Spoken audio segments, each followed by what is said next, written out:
Podcasts you love. From people you trust. This is TWiT.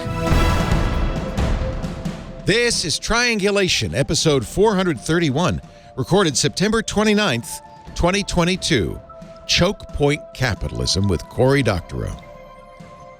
It's time for Triangulation, also a TWiT event and a very, very, very special event. You've seen Cory Doctorow on our shows many times. We're huge fans of his fiction, but also of his nonfiction. And Cory just co-authored a book now out called Chokepoint Capitalism. Cory, and there it is, on the screen. Cory and his co-author Rebecca Giblin are joining us from the Tiki Bar in beautiful downtown, whatever. That's my office. Redondo Tiki Bar's Beach. in the backyard. Oh, it's okay. Too hot. It's too hot in the Tiki Bar. Great to have you both. Thank you, Rebecca and Cory. Rebecca is a professor of law at the University of Melbourne Law School, but a kind of an expert on the intersection of law and culture and technology and culture. So this is a very, you scored a good co-author for this book, Cory.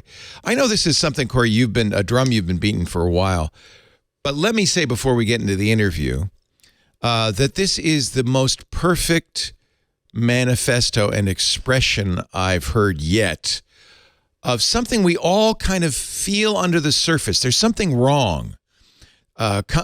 Prices are going up. Companies are making billions during COVID while we're out of work. There's just something wrong going on. Our publishers are being condensed into a handful of companies. Google and Facebook are totally dominating the online ad space. It's just something feels off, and we know it's off, but we can't quite put our finger on it.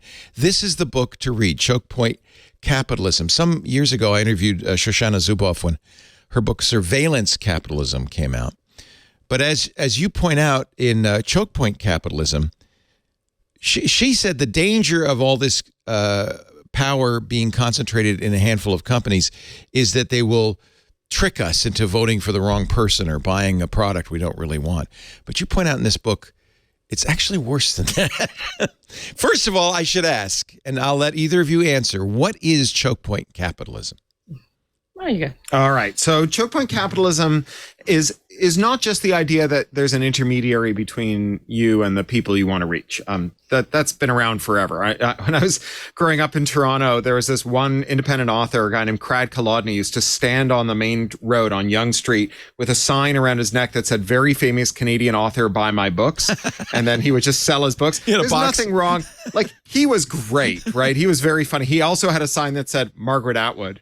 And he would pretend to be Margaret Atwood, who gave us a really nice quote for our book and who herself went and stood with him at one point. It was kind of an institution. I love it. But he was a guy with a lot of hustle, but not everyone who writes a book should have to stand on the street with a sign around their neck in order to sell it.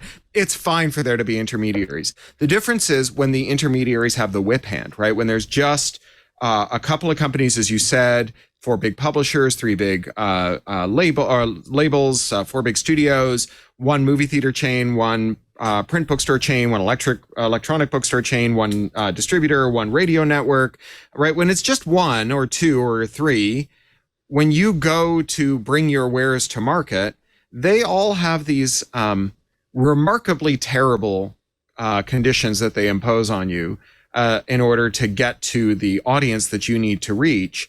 And because you have to pass through a choke point to get there, whatever it is you have to bargain with is just taken from you and used to make the person who's doing the taking stronger. So like if you, every time your kid went to school, a bully took their lunch money. If you gave that kid more lunch money, it would just make the bullies richer. And it wouldn't matter if the bullies were out there going like, won't someone think of America's hungry school children? Give your kid extra lunch money today. It'd still be a bad buy. And the same way, we give creators copyright, but they have to sign it all away, not the copyright that is needed to be exploited for the immediate purpose of an individual firm or distribution channel. They want it all, whatever they can use, whatever they can sell to someone else, whatever they think they might need in the future, as the standard Hollywood contract goes, and all media now known or yet to be invented throughout the known universe for the rest of time, right? So that's the rights they want to take from you.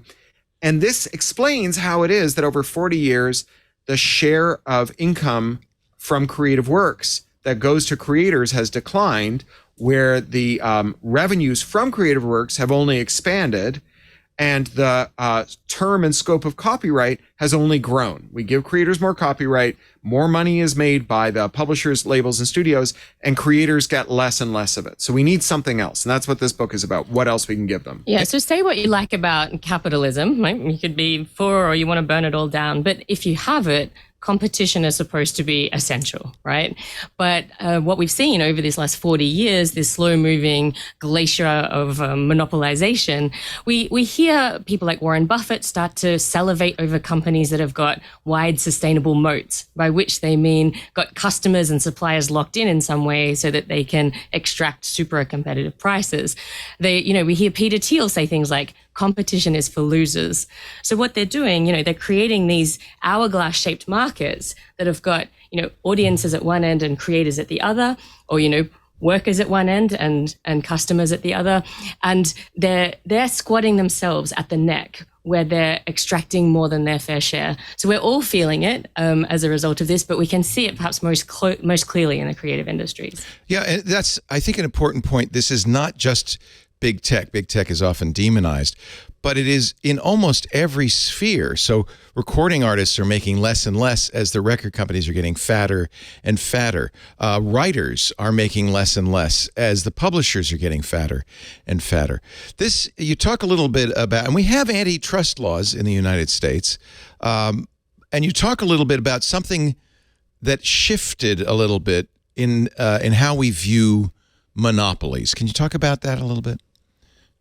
Sure. 40 years ago, there was this guy who's kind of the court sorcerer to Ronald Reagan, a guy named Robert Bork, who argued in a book called The Antitrust Paradox and a bunch of articles that if you looked really hard at what the legislators who created America's landmark antitrust laws, the Sherman Act, the Clayton Act, the Federal Trade Commission Act, if you looked really closely at what they said, that you would find that they actually loved monopolies. And they thought monopolies were incredibly efficient and could produce incredible things.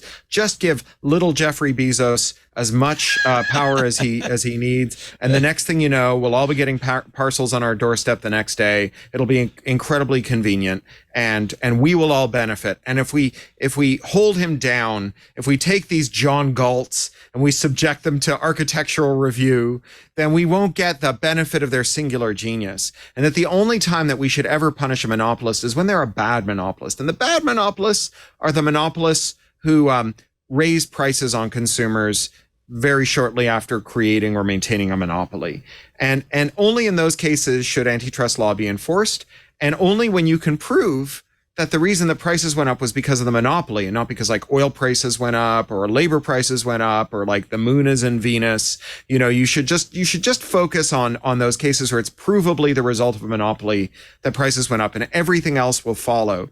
And 40 years later, we stopped enforcing antitrust law. We got monopolies everywhere. It's not actually like very hard. You sometimes see people wringing their hands going like, what is it about the 21st century that has been so amenable to monopolies? It's like, well, we let companies buy their competitors. Like, that's a good one. Yeah, and then we created this standard that encourages them, okay, so you can't be too obvious about raising consumer prices, although they totally do. They're just a little bit more discreet about it. But they are encouraged to shake down their workers and suppliers at the other end, because if they can do that, they can have the same end result, which is increasing their margin, but in a way that can, plausibly point to, well, there's no additional price paid by consumers. But then if you look at the other end, and a lot of people will be feeling this, when your wages are being squeezed by your monopolist employer, then you've got less and less capacity to buy the goods and services that you need, which is the same end result as if the prices had been increased. So we've kind of got this sort of like stage magician trick, right? With this misdirection. Look over here, the prices they're okay, the consumer end, and ignore the fact that, they've got their hand stuck in your pocket on the worker and supply side. Amazon's the poster child for this, because Amazon has continually lowered prices. It's a benefit to consumers. It isn't under the way we interpret monopoly, the way Robert Bork wanted to interpret monopoly. It's not a hazard to consumers, except by the way, not only do they have to then squeeze suppliers, squeeze the creators, squeeze the delivery people, squeeze the warehouse people, But ultimately, once they own the market, as they did with diapers.com, then they raise prices. So they get it on both ends. So that's monopoly. We talk sometimes about the fact that the European regulators seem more focused on the size of the company as opposed to consumer harm. Here in the U.S., consumer harm prices seem to be the focus.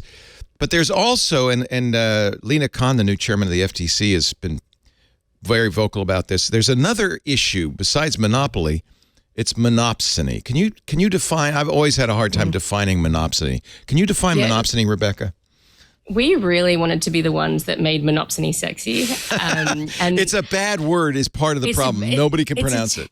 It's a terrible word. And technically we're talking about oligopsony, which is even worse. Whoa. So a bunch of the early readers of the book were just like, you've got to take this out. Plus, nobody wants to read this As you point out, we all played Monopoly growing up. We know how to we know Monopoly, but there's no monopsony game.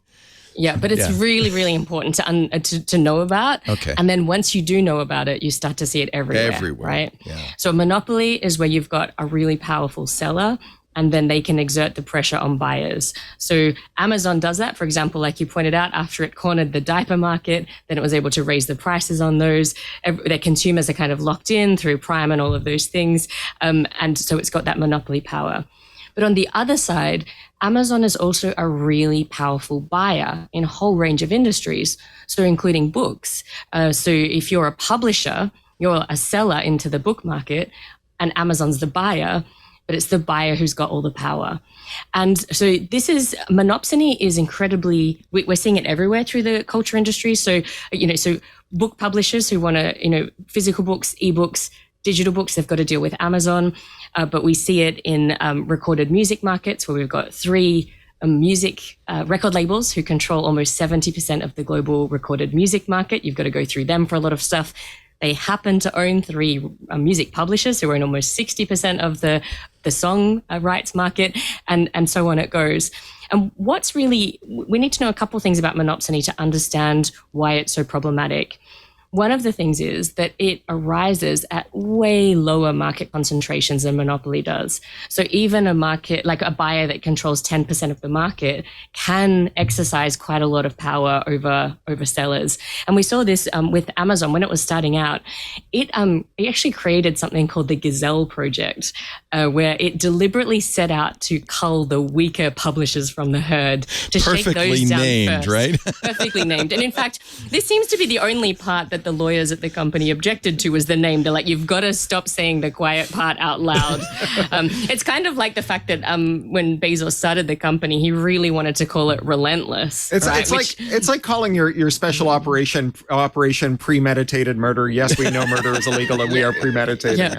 If you go to relentless.com even today, it still diverts you to Amazon. Wow. Yeah. But anyway, so monopsony, so they were squeezing a bunch of publishers, and those publishers like Melville House refused to play ball. And so Amazon just removed the buy buttons for its books. And they had to give in, right? Now, at that time, I think Amazon was only 8 or 10% of the market.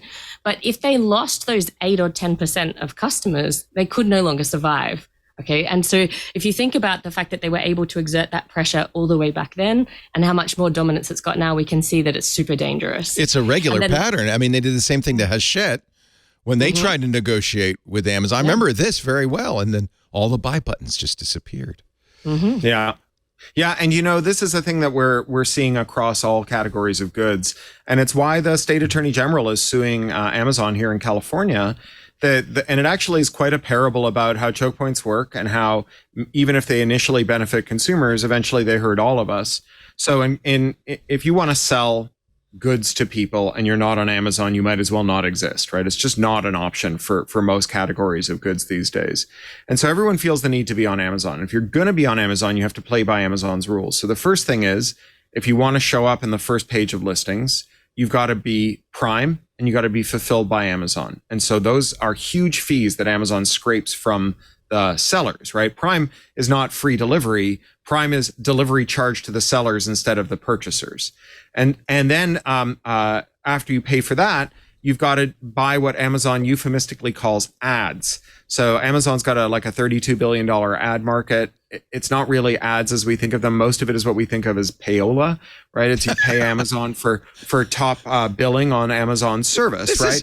This is a long-standing tradition in the grocery store business, Sure. right? That's how grocery stores make money. Lots of grocery stores. And so if one grocery store said, yeah, the end cap is going to cost you so much money that you'll no longer be able to afford to make sugar frosted, candy bombs, then you could go, great. I'm just not going to sell my cereal, or I'll go to Safeway, or I'll go to Pavilions, or I'll go to any of the Vons or any of the other grocery stores, and they'll sell my cereal, and my customers will go there because they know that their kids. There's nothing across the street from Amazon. There's nothing across the street from Amazon. There's nothing across the street from almost any of these businesses anymore. Yeah, what's across the street? Another Amazon shop. Another Amazon. Yeah. So Amazon is at this point, if you're selling on Amazon, they're taking more than half of the gross price of the good. So your margin is less than 50% in many categories and in many cases. And businesses can't afford to do that, right? Their actual margin is less than that, which means that they lose money on every sale. So they have to jack up prices. So this is where the thing that initially benefited consumers starts to look really bad for consumers, because the prices go up. But you don't see that the prices are going up, because Amazon has another thing that they do, which is a most favored nation status clause, which says that if you sell anywhere that's not Amazon, someplace where you're not giving them 40% or 60% in fees, you can't charge less than you charge on Amazon, which means that the prices go up on Amazon, but they go up everywhere else. So when you compare the price between Amazon and Target, it's the same price. And it's the same price because Amazon has pushed that price up everywhere. And that's why the AG is suing. He's saying, you've done the one thing that we tell antitrust we still tell you not to do, which is make prices go up. Right. And even if Target did have a lower price, right, you probably wouldn't see it anyway, because the research shows that once you've bought Prime, right, an astonishingly low number of people do any comparison shopping after that. I think right? you said 1%. Yeah, it's just really extraordinary. So this is the Amazon playbook, right? And it's all of their playbook, but it's really clear for Amazon because they actually made a diagram about it that they like to boast about. And we've got Operation Premeditated Murder. Operation Premeditated Murder. You can, So Amazon's got this flywheel that it loves to boast about how great it is. Okay. Yeah. So that's our version. That's our spoiler. version. You're doing the spoilers Oh, again. you showed him the wrong one. That was the second one. Show him the Amazon. first flywheel. There's the All right, here we legitimate go. flywheel. So this is Amazon's virtuous cycle, right? So it says we've got this lower cost structure. It leads to lower prices, right? And that attracts more customers. And then, that brings more suppliers in, a better range. And then everybody is super happy. And this sort of cycle continues. And it's a virtuous cycle. Win, win, and win. Everything is so efficient and wonderful. Like, how could anybody complain? That's the one they we show publicize. That's the not one really they what's publicize, happening. Yeah. And then what we say, well, what's actually really going on is this is not a virtuous cycle. It's anti-competitive, because everything that Amazon has ever done in its business has been designed first and foremost to lock in its customers, right? It did that at the start by using venture capital to artificially lower prices so that it could attract customers, and also so that then it could get other people selling on its market, but also so it could squeeze other competitors out of the market, because no one else who didn't have access to those capital markets could afford to sell at such lose dramatically. money on every sale. Do you remember, there was a really long time and Amazon, it looked like a terrible business because it was just losing money hand over fist, and people were saying it'll never be profitable. But this was always the play, to get enough customers locked in, that you've got enough suppliers locked in because they've got, they can't go outside of Amazon because that's where the customers are. Then use the money that you make from that to eliminate even more competition, so everyone's got even less choice. And then ultimately, once you've got that power, once there's only Amazon on every corner, then you shake down your workers and suppliers so that they get an unsustainably low share. So that's the squeeze that's happening. So and everybody loses. That same thing is happening across all of these industries. And there's a tell you talk about in the book when Jeff Bezos came back from his penis rocket flight. He made a huge mistake. He said the quiet part out loud, as you say. He thanked all the customers and sellers on Amazon and workers. And the workers for making it possible. And that's really the only winner in this flywheel of You peed in a bottle anti-competition. so I could pee in a spacesuit. Yeah. And I thank you. Yeah. You also say that he did it because he didn't know what else to spend his That's money right. on. He was also like, I don't know. I don't know what I can do with my winnings. He called them Winnings. apart He from called them, colonized and I want to be states. clear, lottery winnings, like somehow he'd gotten lucky. But it's very clear from day one, this was his strategy. This guy, a hedge fund. He had that motto, didn't he? Your margin is my opportunity. Right. Right from the beginning. And these aren't lottery winnings because lottery winnings are taxable. So it's really interesting because I think we see as customers, we see the low prices going up and we go, oh yeah, I get the idea. I mean, I think people understand, Walmart takes over a town, all the mom and pop grocery stores go away, then Walmart raises the prices. But what we don't see, or we just only starting to see, is how it squeezes everybody. Everybody loses. The suppliers, the warehouse workers, the delivery guys, everybody loses to enrich the owners and the executives. That's And it the ripples only through the chain. winners. Yeah, and it ripples through the supply chain, right? So there's this, the story of American healthcare in brief goes like this. Pharmaceutical companies created a cartel. The cartel started to squeeze the hospitals. The hospitals couldn't afford to pay what the pharma companies were charging, so they formed a cartel, right? They all merged to monopoly so that they could push back against the pharma companies. And then they put the screws to the insurers. So the insurers divided up the world so that you've only got one or two insurers in every market. And they were able to push back against the hospitals. Now, the only people who weren't organized in this chain of monopolies are healthcare workers on this end and patients on this end. And patients are paying more for worse care. And healthcare workers are getting paid less for worse working conditions. And so that's what happens at either end. Now, these companies are still going to fight among themselves, right? To get a few points here. The insurers really want the hospitals to pay more. The hospitals really want the pharma companies to sell for less.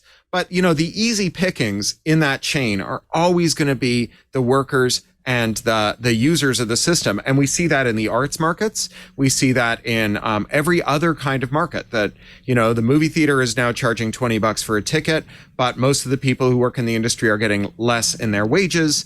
And the companies in between have merged to monopoly. So there's only 4 studios and they're doing great.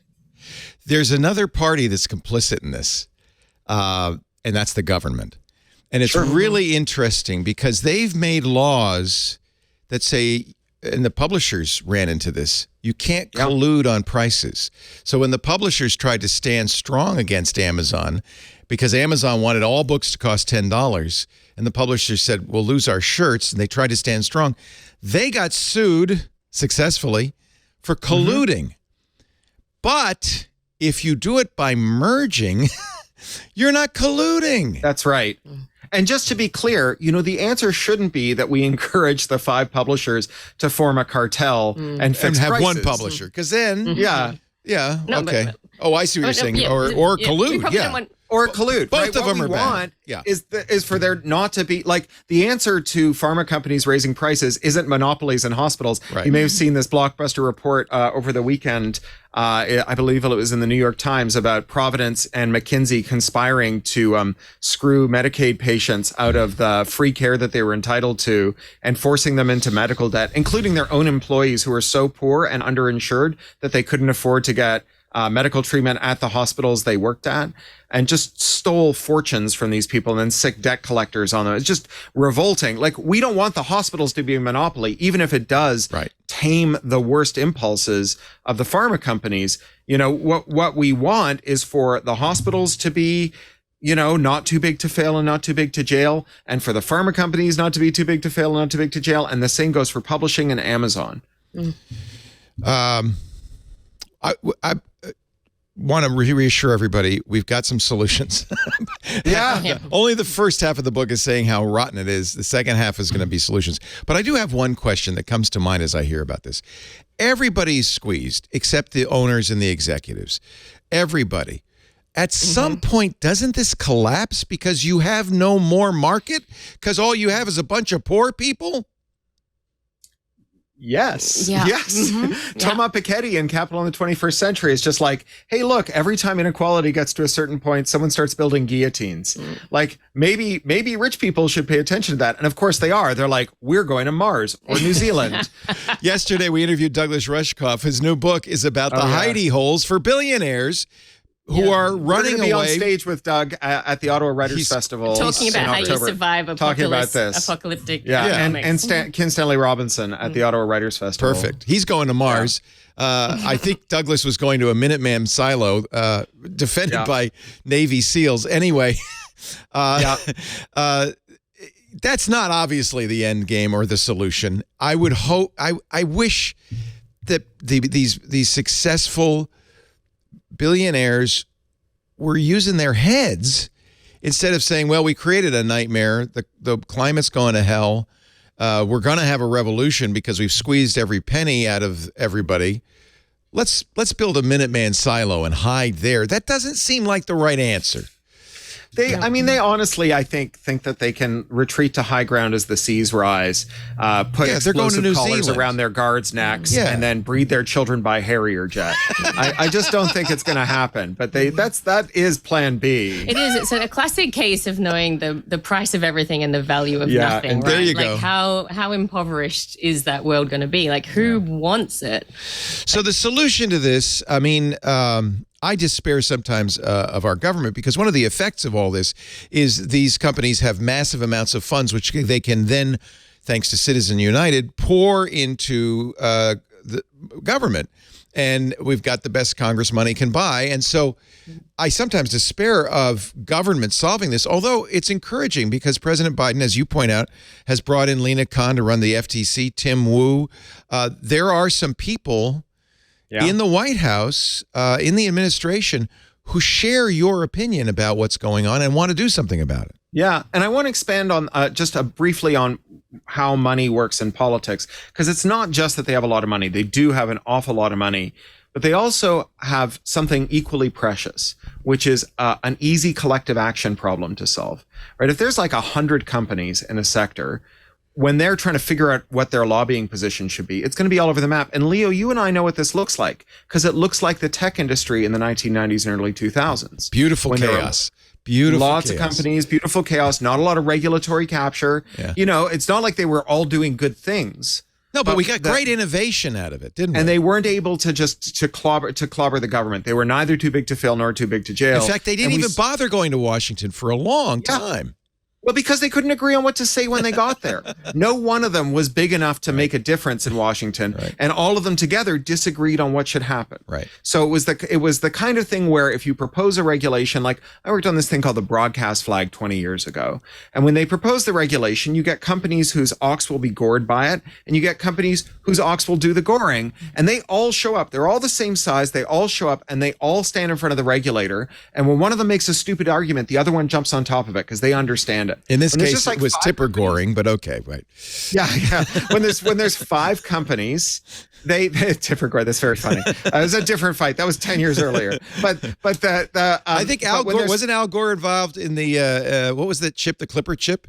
Wasn't he a proponent of the Clipper chip? I don't know if he was in Clipper, but he was the information superhighway guy. He was the guy who demilitarized the internet, but also didn't create a public option for it. It's a mixed bag. But the point being that, you know, today when there's 5 companies in a sector, it's not just that they have all this money to spend, but they all agree on what to do. They know what to do. And they pretend that they don't like each other, but Sheryl Sandberg wasn't secretly a Facebooker all along, trapped in a hell of Google senior management, finally rescued by Mark Zuckerberg. Right? Like Google and Facebook have the same priorities with tiny differences around the margin, as does Apple. Yeah. Right? As do all the big companies. No, in fact, it said Sandberg brought the fundamental basis for Facebook's operations from Google, saying, hey, these guys have a good idea. We ought to do this. You thought of spying on people? Yeah. Yeah. I mean, when you see Fox and Disney merging, you either have to think, Rupert Murdoch and Bob Iger were star-crossed lovers who dared not speak their great admiration for one another, or maybe all the differences between Fox and Disney were cosmetic, and at the core, the stuff that they believed in, like not paying taxes, having a monopoly, smashing their workers' unions, that all of that stuff was stuff that they agreed on, and the rest was just like, are we going to paint the walls in the nursery blue or orange? So what do we do now that they are unified and they are spending money? Yeah, so we really didn't want this to be one of those books. We all know those books. We call them Chapter 11 books, where there's like 10 chapters that just bemoan the problem in excruciating detail, and then you feel like full of despair. Yeah. And then like there's, oh, look, we're at the end. We didn't really have time to do anything except just wave our hands around and be like, vote harder. Yeah. And so what we wanted to do was something different. And so right from the beginning, we conceived of this as two halves. The first half, we wanted to persuade readers that the problems here in creative markets were not that there's not enough copyright. It's not that creators aren't hustling hard enough. It's that there is too much power, that the problem is big. Whether it's big tech or big content, they're all shaking you down until they've got everything that they can squeeze out of your pockets. Then once we've done that, we wanted to say, well, once you understand the problem as one of a power imbalance, right, and particularly of monopsony, well, we can look at the kinds of interventions that actually work, the kinds of interventions that will widen those choke points out and allow for easier access between audiences and creators, or between customers and other workers. And so there's a bunch of things that we know that will do that. Like you can, so generally speaking, regulating buyer power directly, encouraging countervailing power in workers and producers, and a few other things. So what we're doing in the book is we look at all of these really inspirational stories around transparency rights, collective action, collective ownership, how we can fix things by creating minimum wages for creative works, by sort of, we get a bit into the wonky parts of music licensing here, but as an inspiration, and how do we stop people from baking more choke points in as well? So maybe we could tell like one of the... It's such a tragedy, and reading it just brings tears to your eyes in your book. What happened to artists, musical artists in the 60s and the 70s. I mean, it was just horrific. And you talk about so many artists who made not a dime. You quote Niles Rodgers, who said, I never made a dime from all of my hundreds of millions of dollars of records sold. And so it's such a tragedy. You also see today, a union movement coming back. I think it's really interesting to see Apple and Starbucks and Amazon workers suddenly voting in unions for most of the 80s, unions were socialism and anathema. And now I saw a poll that more than half of America thinks unions are a pretty good idea because we've been squeezed. So that's one form of collective action, right? Unionizing. And we had some really hopeful stories in the book. This is a hopeful book, ultimately. This is not a downer. Like, okay, the start, I want to say that, by the way. This is such a well-written book. It is so clear. Many of these concepts are very difficult. In fact, I've kind of, in my head over the last 20 years of doing TWiT, known that these were problems in the back of my head, but hadn't crystallized it. I read your book, and it was like the scales fell from my eyes. Oh, and it's, by the way, happening to us. You talk about the fact that creators got to create. We're going to do it anyway. And these companies know it. They know that, you may screw Niles Rodgers out of every penny of his royalties. He's still going to make music because that's what we got to do. We need to find a way. And you start with the creative class, by the way. It's not... Obviously, everybody has to do something about it. But you start with the creative class because we're feeling a lot of the pain. Podcasting is about to disappear as an independent entity, much as blogging did, others, newspapers, radio stations, because the big companies are squeezing us out. And so what do people listening to this who must be starting to feel this pain? I know we are. What do we do? Well, so I got some bad news and I got some good news. So the bad news is that as an individual, you're not going to solve this. There's not much you can do. I bought an electric car, Cory. I cut back on plastic bags. Are you being really careful with your recycling? Because I think if you were to go that one further step. I'm composting now. Yes, Cory.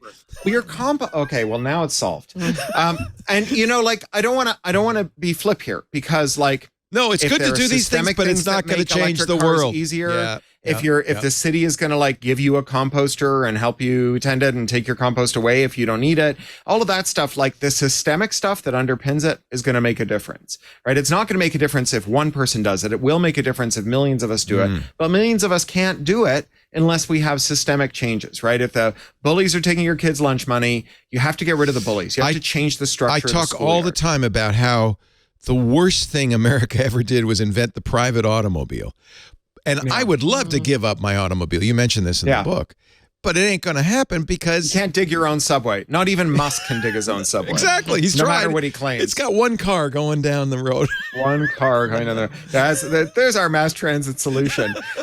So that's the bad news. Or the bad news is you can't do anything on your own. The good news is that we can do a lot of stuff together. We can do everything together. Yeah.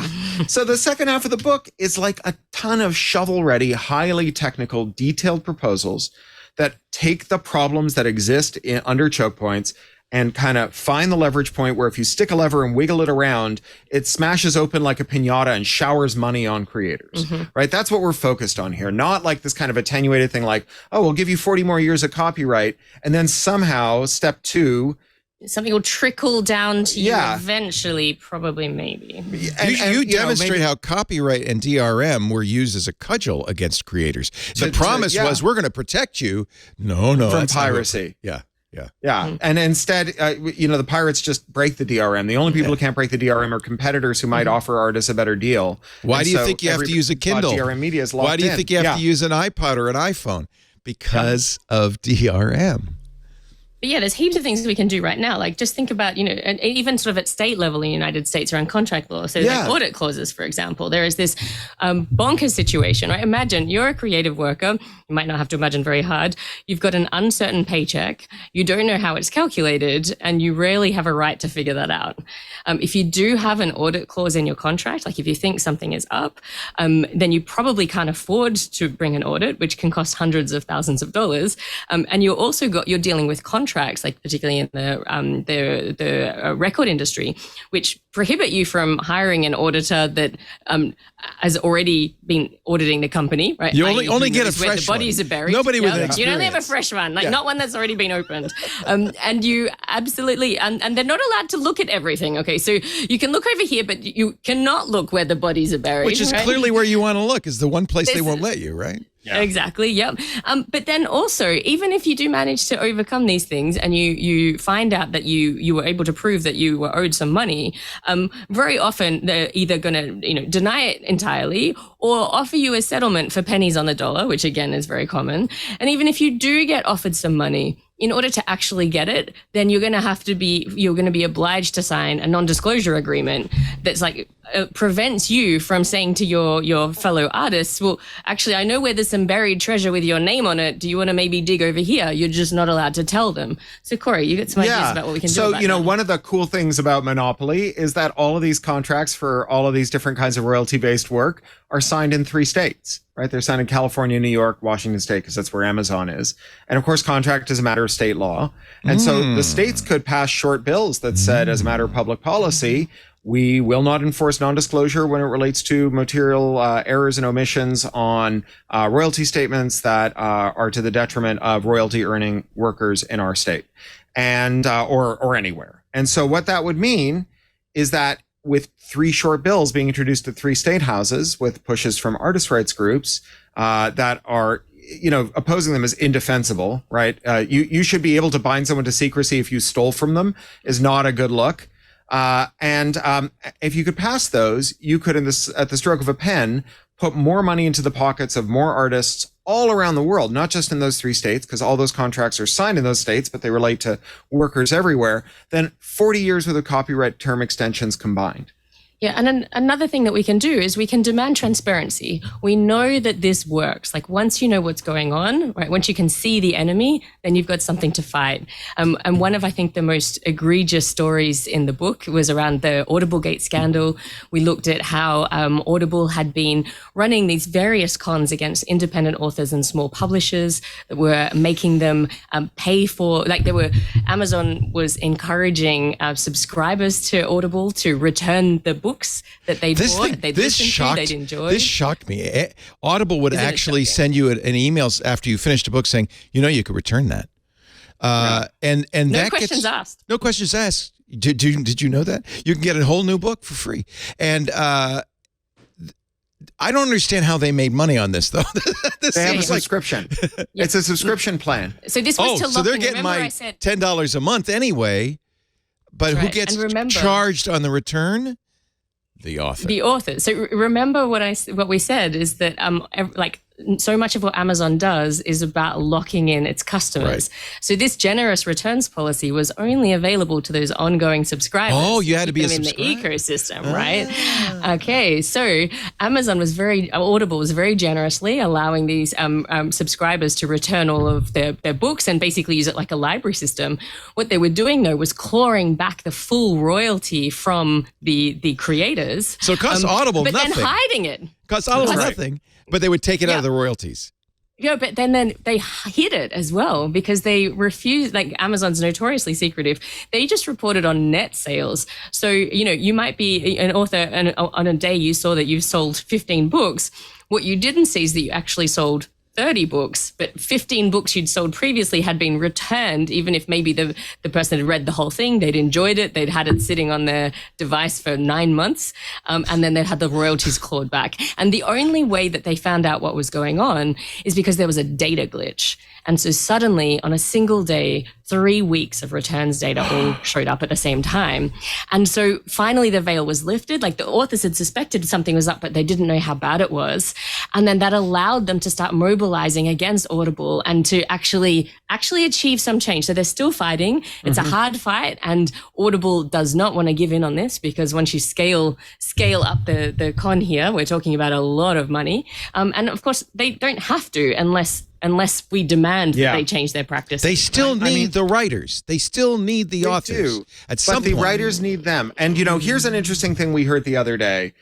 We did an event here in LA where our interlocutor was David Levine. David Goodman, I beg your pardon, who was the guy who led the Hollywood screenwriter strike with this. 7,000 writers fired their agents. The agency's been bought by private equity funds.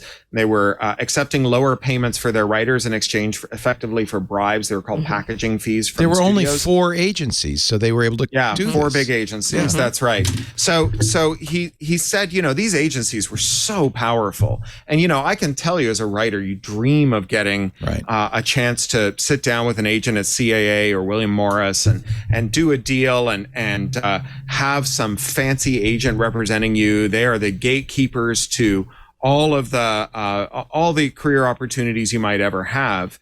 And so writers really felt like they had all the power.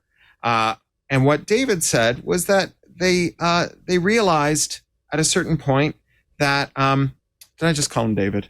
You called him David. That was good. Okay. His name is David. I keep calling him Michael. I'm sorry. There is a David Goodman. situation going on here. All right, yeah. It's still David Goodman. Still David Goodman. That what he said was that what they all realized is that the agents only had power because they gave it to them. That the agents really did, like, what is an agent without a writer, except for like a guy with good teeth? Right? Like he's got nothing, right? He's got nothing to sell, right? And so when the writers all fired their agents, the agents were like, there's no way you're going to fire us. How are you going to get jobs without us? And they were like, how are the studios going to make movies without us? Because we think that they hire us not because they like you. We think they hire us because they like us. And once they took back the power they had given to the agencies, they won, right? That even the 22 months they stayed out, even the biggest agency, an agency whose private equity owners had bought a bunch of other agencies, merged it with it, loaded them up with debt, declared a special dividend, paid it out to themselves, and had to somehow recoup all that debt to keep the the firm as a going concern and could only do that by screwing the talent that they had under management. Even they, for whom it was an existential matter, after 22 months, were like, well, we may go out of business if we can't screw our writers, but we will go out of business if we have no writers. We need somebody to screw. Yeah. And then this is where we can see, like, I just want to point out real quickly, there are only 4 big agencies that do all the podcast ad buying. There's a somewhat similar situation. Go ahead, Rebecca. I'm sorry. Yeah, so the writers were only able to do this because they had information on what the contracts actually said, right? And this is really critical. And what we're seeing for example, in Europe with the Digital Single Market Directive in the EU, one of the things that they introduced in 2019 was transparency mandates, so that artists and performers in the EU are now going to have rights in all member states to have greater access to information around how their works are being used, what kind of revenues are coming in from them, and how they're getting paid. And they're also getting new rights, use it or lose it rights. If you've assigned your copyright to someone who's no longer commercially exploiting it, you get to get that back, and rights to fair and proportionate remuneration as well. So there are direct interventions that we can make if we actually want creators to get paid, instead of just allowing them to be used as stalking horses to mask other people's economic interests. So there's a legislative angle to this, transparency. We need transparency, and there's also a collective action angle. Collective action's valuable. What about going direct to the customers? Why do we need these middlemen at all? What if we just disintermediated? Wasn't that the promise of the internet? Yeah. And look, I think that's fine. Like, again, if you want to be Craig Kolodny out there hanging out your shingle, very famous Canadian author, buy my book. Sell them on the book. More power to you. On the street. Yeah. I actually got my you don't have to just do be that, out there don't on the you? street. Don't you do that, Cory? So I was going to say, I got my publishers all to agree that I could be a bookseller for them. I'm a recovering bookseller. I used to work in the oldest science fiction store in the world in Toronto, Baka Books, and so I like selling books. And I have a store on my website, craphound.com/shop. When you go there, you buy the ebook, and it's the same ebook you would get if you bought it at Kobo or Barnes & Noble or Amazon or wherever else you buy your ebooks. And I'm the retailer. And just like Amazon would take 70% of the money and send it to the publisher and keep 30% as a commission for itself, that's what I do. So I get 30%. And then my share of the royalties from my publisher is 25%. Nice. So they take that 70%, divide it in 4, and send me back 25% of it again. So you get more than half. Double my royalty. That's fantastic. Yeah, effectively double my royalty. Yeah. But for most people, what would be more useful is if you've got more ways to reach your customers rather than having to go through these choke points.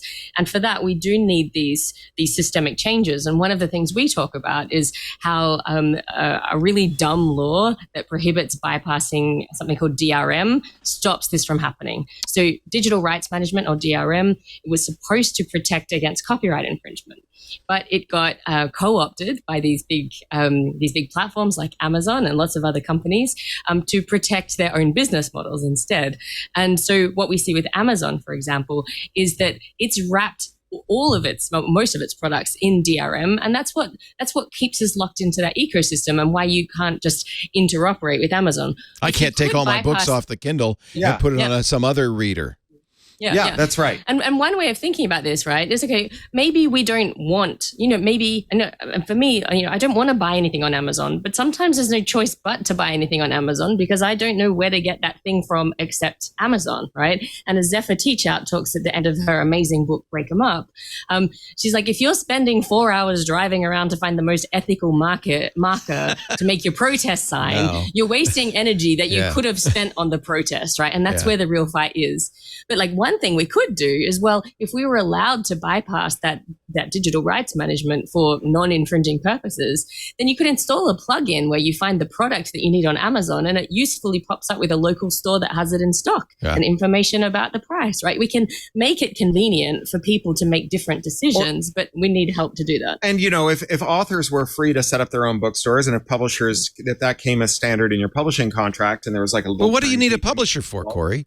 Do you have Well, my publisher does a lot of good stuff for me. They go out, they promote the books in ways that I can't. Okay. And you helped me with one. You actually did an audio read for the audiobook of a thing I did called With a Little Help. Awesome. Where I self-published my own short story collection. I kept very scrupulous books. I published them on a monthly basis in Publishers Weekly and showed how much money I was making. I made about 4 times as much as I would have on a short story collection with a regular publisher by publishing it myself.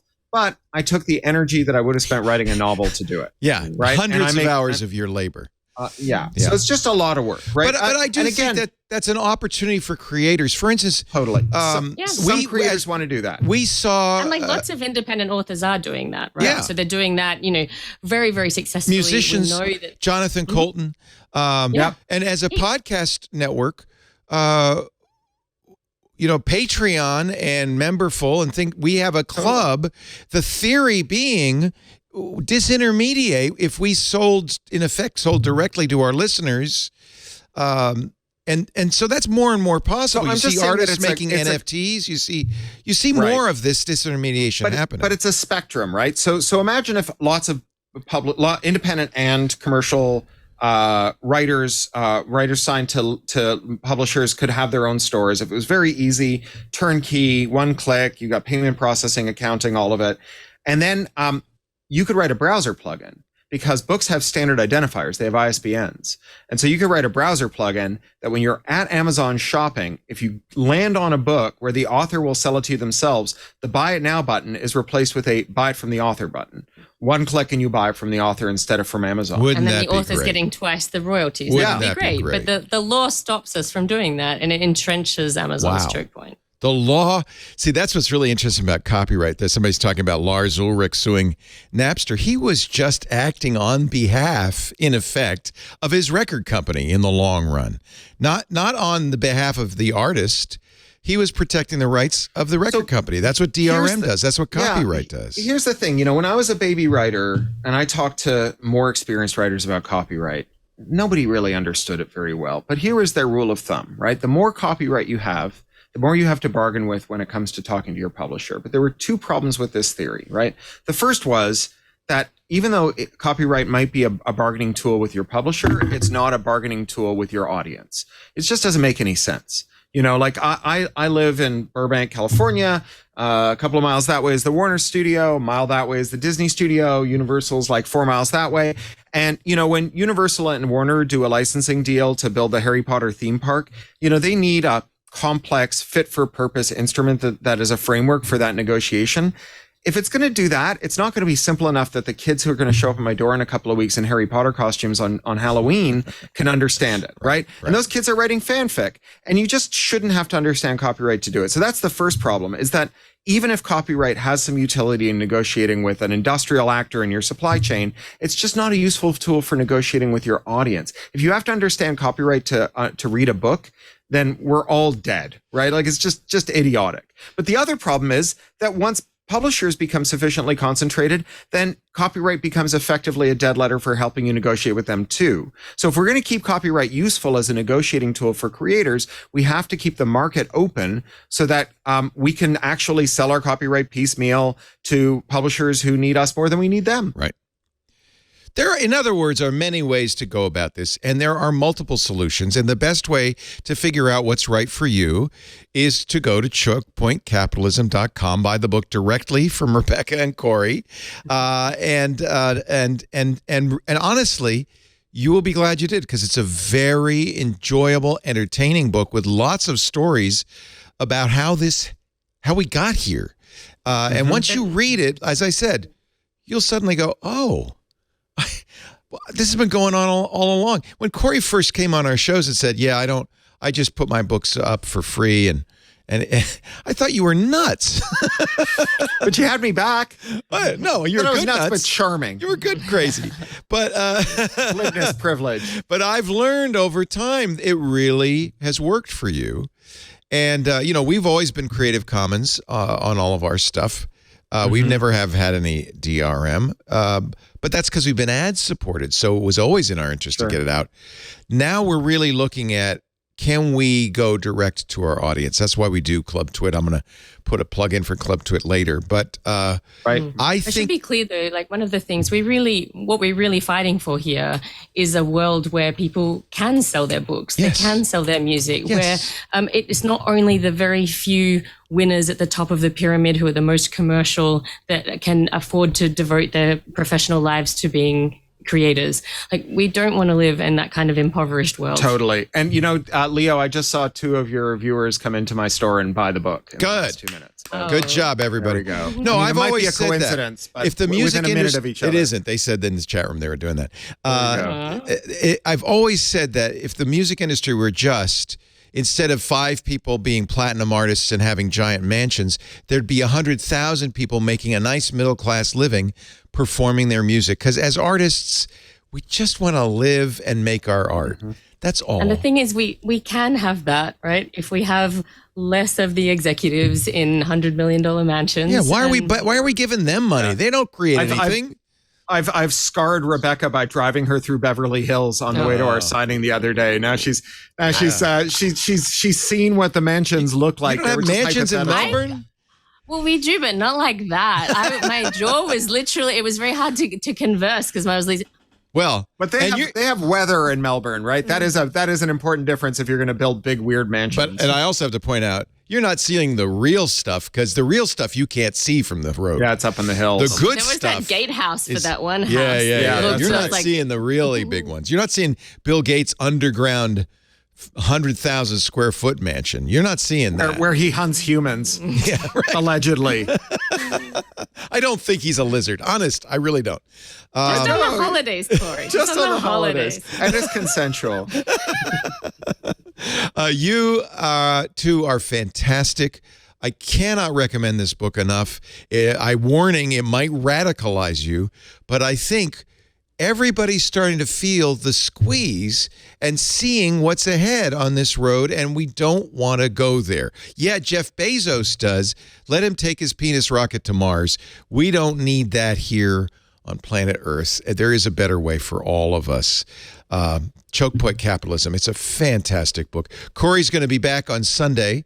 You're going to be on our This Week in Tech panel. And Rebecca, if you're around, you're welcome to join us. But, it's a little bit of a different kind of environment.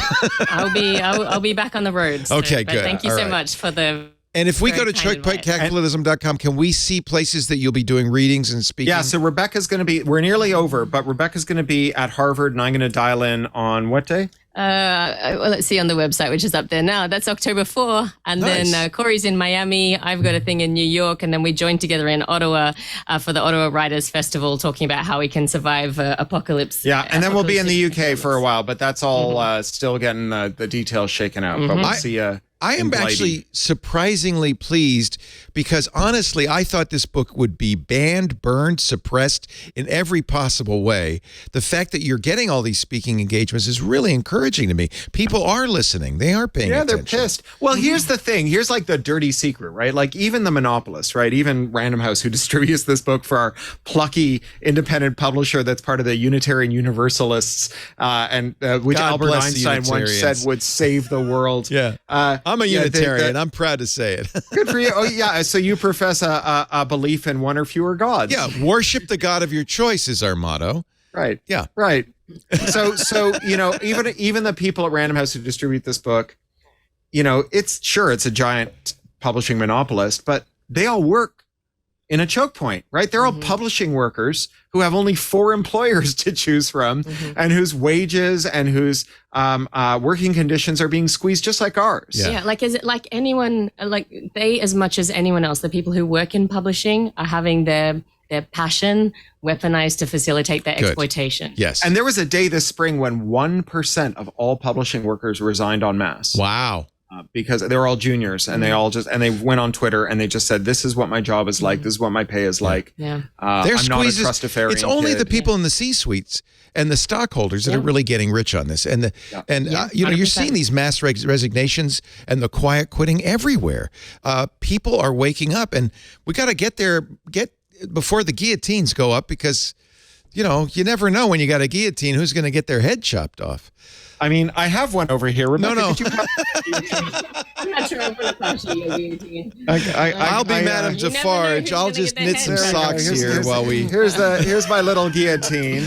I'm just keeping my neck out of the way here. Yeah, stay away. That guy's dangerous. My wife gave it to me for my birthday. I think it's very good. I you also married think it the might have right. been a hint. You married the right woman. Yeah, but Yeah. it's quite good. I can't remember. Oh yeah, there's No, the don't right mess story. with Anyway, it, you Cory. don't. There, Cory, we there don't. we Oh are. no! Oh ah!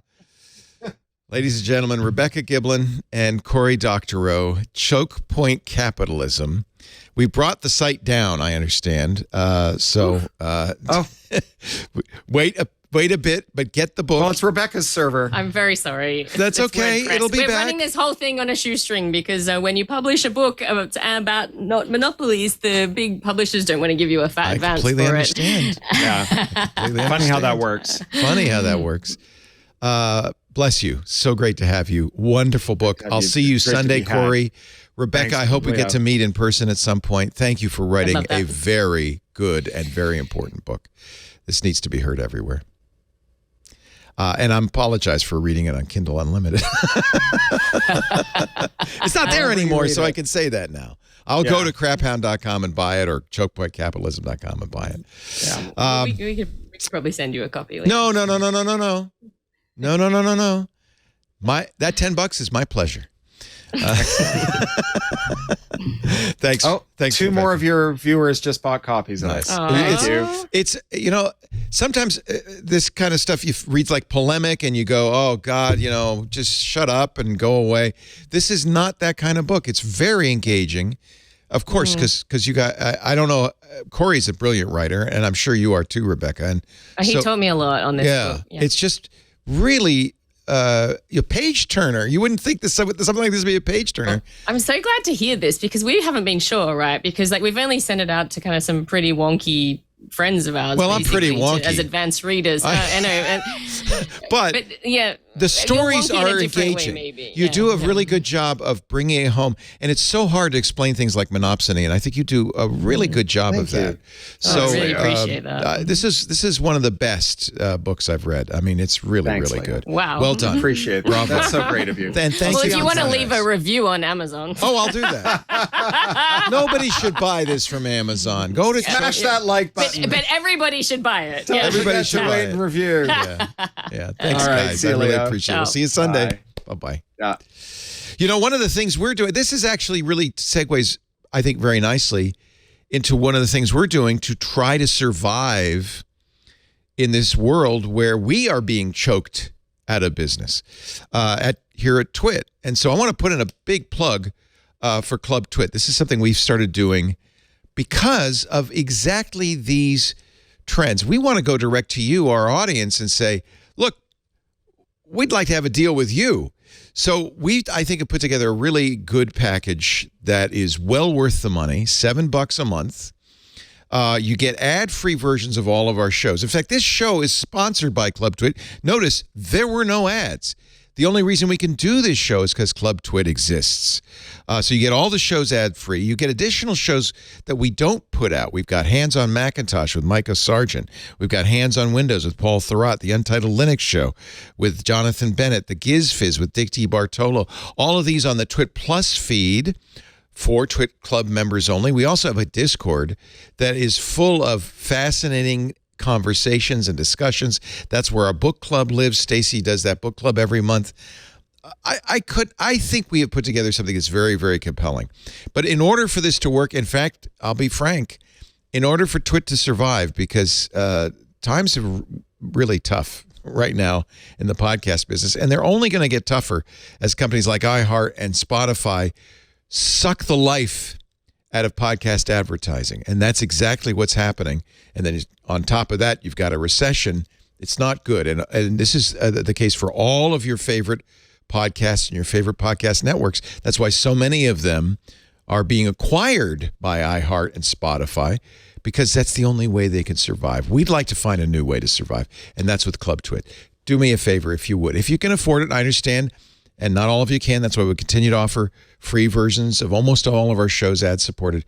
But if you can, Club TWiT at twit.tv/Club TWiT. twit.tv/clubtwit. There's also a yearly plan. There's a corporate plan if you want to buy it for your employees. And it's shows like this, I think, that really make the club what it is. So thank you. I really appreciate it. And for those of you who are Club Twit members, thank you very much, because we couldn't be doing this without you. It's expensive. We've got to bring a technical director in. We've got to have an editor work on the show. It is an expensive proposition to make these shows. And the only way we can do it is with the support of Club Twit. So thank you. That's it for this triangulation. I hope you enjoyed the show, and we'll see you next time. I'd like to do more of these. With your help, we can. Bye-bye. Hey, we should talk Linux. It's the operating system that runs the internet, but your game consoles, cell phones, and maybe even the machine on your desk. But you already knew all that. What you may not know is that TWiT now has a show dedicated to it, the Untitled Linux Show. Whether you're a Linux pro, a burgeoning sysadmin, or just curious what the big deal is, you should join us on the Club TWiT Discord every Saturday afternoon for news, analysis, and tips to sharpen your Linux skills. And then make sure you subscribe to the Club TWiT exclusive Untitled Linux Show. Wait, you're not a Club TWiT member yet? Well, go to twit.tv/clubtwit and sign up. Hope to see you there.